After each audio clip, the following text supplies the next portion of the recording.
السلام عليكم ورحمة الله. ازيكم يا بنات؟ اهلا بيكم في فيديو جديد النهارده. ان شاء الله النهارده فكرة بسيطة كده جميلة، كيوت كده، حاجة خفيفة يعني. بصوا، يعني طبعا على النت عدد تدوير البرطمانات مالية الدنيا مالية الدنيا، لكن احنا هنعمله ايه؟ يعني في بقى بالخيش وفي بالرش وفي بالفوم. انا مش هعمل الكلام ده، ان شاء الله هنعمل فكرة جديدة. قبل كده عملت لكم بالجنس برده كان جميل قوي. هعمل لكم فكره جديده النهارده. محتاجين برطمان صغير معانا، محتاجين الورق الملون ده يا بنات بيتباع في المكتبه، التلاته بجنيه. الالوان بقى اللي انت عايزاها اختاري بقى. بصوا الوانه جميله قوي قوي، يعني اخضر، ازرق، اصفر. انا جايبه ايه؟ كذا لون يعني. تمام. هنعمل ايه بقى؟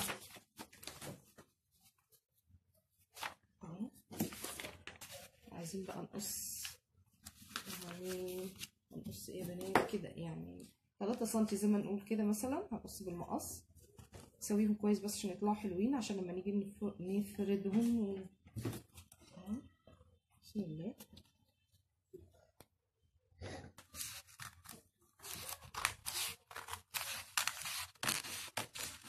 ماشي تمام كده. عايزين المقاس ده، هنقص كل دول بنفس الايه الشكل. عايزين المقاس ده يا بنات. وهنعمل ايه بقى؟ اول حاجه دلوقتي انا قصيت دول، ماشي. انا هركنهم على جنب دلوقتي عشان اشوف هنعمل بيهم ايه. الفكره اللي بعد كده ان احنا البرطمان ده هنعمل فيه الحاجات دي، بس الاول لازم نغير شكل الغطاء اللي معانا. فانا هرشه، ممكن تعمليه بالفوم برده، ممكن تعمليه لو ما عندكيش الرش. فانا عشان قناتي قاعده تدوير، فانا ايه، هرش الغطاء. ممكن عشان الصوت اهو. اي رش يا جماعه فضي. انا اللي عندي ده ذهبي، فانا هرشه ذهبي. ومعايا ايه كمان؟ ومعايا غطا الازازه ده برده هرشه ذهبي، وهنشوف هنعمل بيه ايه دلوقتي. سوري، فضي مش ذهبي. فهنرشه كويس، وما ينشفوا هوريكم هنعمل ايه. استنوني، فكره جميله جدا هتعجبكم جدا للبنانيت. تاني حاجه معانا بقى، على بال ما الغطيان ينشفوا انا رشيتهم طبعا. هنعمل ايه؟ هناخد بقى كل ورقه من اللي احنا عملناهم دول، من اللي احنا قصيناهم دول. هيبقى اسمه برطمان يا بنات ال100 حقيقه. هو بيتباع على الفيسبوك ب100 جنيه. احنا يعني التكلفه هنا 5 جنيه. هنبرم كده بالشكل ده كل الورق اللي معايا كده يا بنات. بصوا زي ما قلت لكم انا قصيت الورق هنا، بنبدا نبرمه كده اهو. معايا انا ايه بقى؟ بالشكل ده. ماشي. معايا ايه؟ معايا ستان موف، اي ستان بقى. ما عندكيش ستان صوف بيبقى شكله شيك، ما عندكيش صوف، عارفين التوك الاستيك اللي هي الصيني دي الصغنونه دي بتلفيها عليه. المهم ان انا معايا الفكره ان انا امسك الايه، همسك الايه، الورق اللي انا لفيته وهربطه بالشكل ده.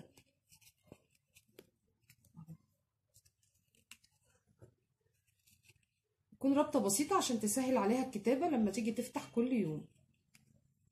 ده بتبقى ايه، برطمان ال100 حقيقه زي ما انا قلت. تكتبي كل يوم حاجه بتخصك.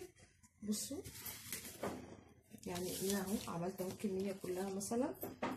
ستان بامبا، ستان موف. وبتكتبي هنا بقى. بصوا يا بنات، يعني اهي تكتبي هنا بقى ايه. مثلا النهارده مثلا 26/1 حصل كذا، كان يوم سعيد مثلا، كان يوم سعيد. وبتكتبي ايه الاسباب اللي انت عايزاها. طبعا دي هديه بنات صغيره في اعدادي والكلام ده. طبعا البرطمان ده بيتباع على الفيسبوك ب100 جنيه. فبنتي دي فكره بنتي بصراحه، ما شافته على الجروب قالت لي ان احنا ننفذها في البيت.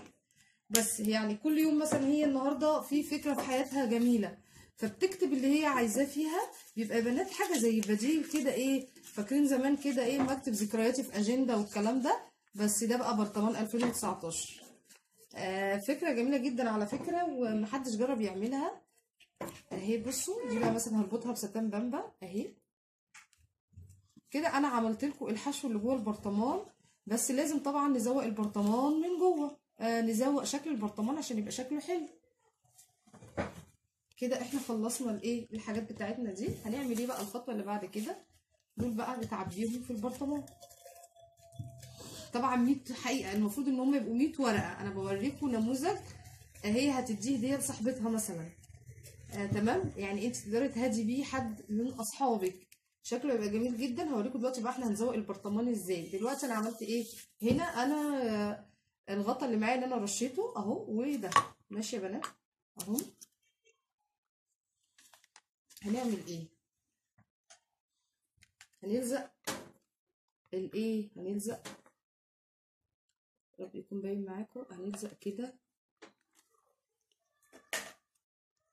هنلزق ايه بقى؟ هنلزق الغطا هنا بحيث نعمل للغطا بتاعنا ماسكه كده، هيبقى شكله زي الجاهز بالظبط. المرحله اللي بعد كده انا لازم ازوق الغطا كويس جدا عشان يبقى شكله شيك، لان دي هديه زي ما انا قلت. بصوا يا بنات، ده كان عقد بتاع فستان اهو. يعني اي حاجه عندك ما بنشتريش حاجه خالص. انا هقصه بقى عشان ازوق هنا. وناخد ناخد الخرز بتاعه ده اهو. ناخد الخرز بقى ايه، ونبدا نعمل بيه نشتغل بيه على الغطاء بتاعنا.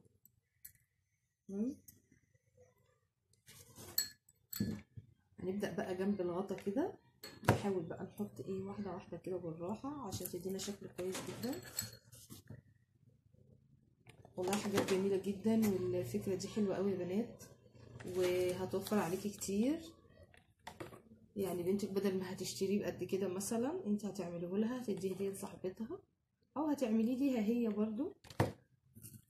هي هتحط في ذكرياتها كل يوم، هتكتب حاجه جميله، يوم سعيد مرت بيه مع باباه مع مامتها في المدرسه، بيبقى شكله حلو جدا. هكمل الغطا كده بنفس الشكل عشان ما اطولش عليكم الفيديو. كلها حاجات في البيت بنرميها بنات، والفكره بتاعت البرطمان النهارده جديده ومميزه جدا. كده يا بنات انا خلصت الغطا، وشويه خرز كان عندي قدام، يعني زي ما وريتكم العقد القديم. الغطا بقى شكله حلو جدا اهو، بجد تحفه. غطا ازازه وبرطمان قديم، ودي بقيه الحاجات اللي احنا عملناها. هيبقى زي ما قلت لكم كده، زي صندوق ذكريات. انا شفته على الفيس، ما شفتوش حد عامله على اليوتيوب خالص يا بنات. جميل جدا، بس هو البرطمان لازم يبقى شفاف. يعني لو انت حابه تزودي اي حاجه براحتك مفيش مشكله، لكن انا حابه شفاف كده. ممكن نربط برده حاجه بسيطه عليه كده، ادام هتوديه هديه فانت ممكن تهتمي بالشكل اكتر. بجد البنانيت اللي في السن ده يحبوه قوي، هيعجبهم يعني. كل يوم كده لما تصحى تكتب فيه ذكرى وتلف الورقه، بجد تحفه تحفه تحفه. انا شلت ستان الموف، حسيت الاحمر احلى بما انها هديه. ممكن بقى بتحطيها في اي بوكس. بجد شيك وجميله، حلوه جدا جدا جدا. هتبقى ذكرى معاها طول العمر. يعني ممكن يعني تجددي بقى في البرطمان، تشيلي ده وتعملي فوم زي ما قلت، تجددي فيه زي ما انت حابه. لو حابه ترشي برونز طبعا بيبقى برده جميل. انا ما عنديش برونز. ترشي بقى بعد الورق، يعني انا بديكوا افكار. ممكن بعد ما تخلصي الورق ترشي جوه برونز، بيبقى الورق نفسه عليه جليتر كده وبيلمع. ممكن البرطمان نفسه تعمليه برده ببرونز من بره، بجد ما تحسش ان هو برطمان من البيت. كلفنا 5 جنيه، وبيتباع ب100 جنيه زي ما قلت. وفي محلات عاديه هنا جنبنا بتبيع ب50 جنيه. انا بقول لكم على مواقع التواصل الاجتماعي بيتباع ب100 جنيه. بجد يا بنات جميل جدا جدا، وفكره جميله وموفره. بما اننا بقى بتوع التوفير واعاده التدوير، يعني هديه بسيطه عملتيها لبنوتك هتديها لصاحبتك، بجد مميزه. يعني مش هديه عاديه. طبعا ممكن تكوني جايبه جنبها حاجه غاليه، بس دي حاجه مميزه. اما تفتح بقى الاوراق كده تكتب كل يوم حاجه هتبسطها. ده اسمه ايه؟ برطمان ال100 حقيقه اللي ما يعرفوش.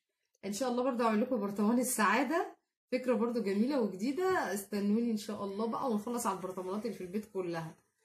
والسلام عليكم ورحمه الله وبركاته.